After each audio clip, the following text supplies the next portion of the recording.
अगे रात दिन छौड़ी हमारी आको खेल गे कि रात दिन छौड़ी हमारी आको खेल के 47 के करो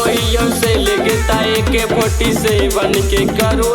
से लेगे बाहर से बाहर हमर होई जाओ बेलेगे कि बाहर से बाहर हमर होई जाओ बेलेगे ताए के 47 के करो से लेगे ताए के 47 के करो से लेगे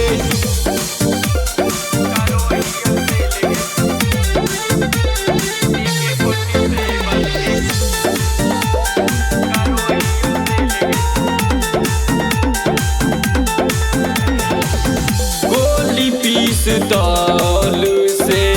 प्यार हको ज्यादा गे एहे काम कर हलौ बाप हमर दादा गे गोली पिस्तौल से प्यार हको ज्यादा गे एहे काम कर हलौ अगे 16 के उमरिया में चली गेलियो जेल गे कि 16 के उमरिया में चली गेलियो जेल गे तही खातिर करियो एके 47 से लेगे एके 47 के करो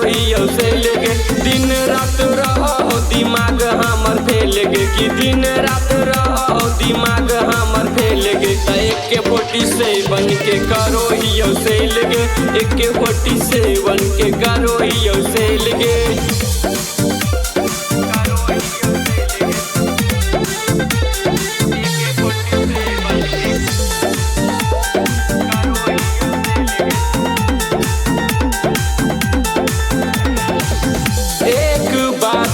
कहियो तोरा से आज गे सब दिन कैलिए छौड़ी अपने मन से राज गे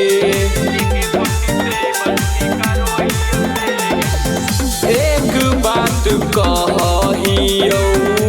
तोरा से आज गे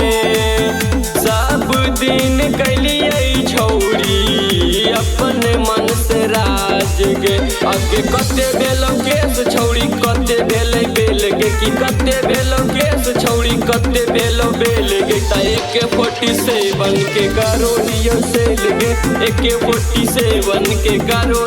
से लगे वीर बारत करते रहतो छौड़ी ये खेल गे कि वीर बारत करते रहतो छौड़ी ये खेल गे त बाटा नाले होतो एके 47 से लगे एके 47 के होते रहतो से लगे।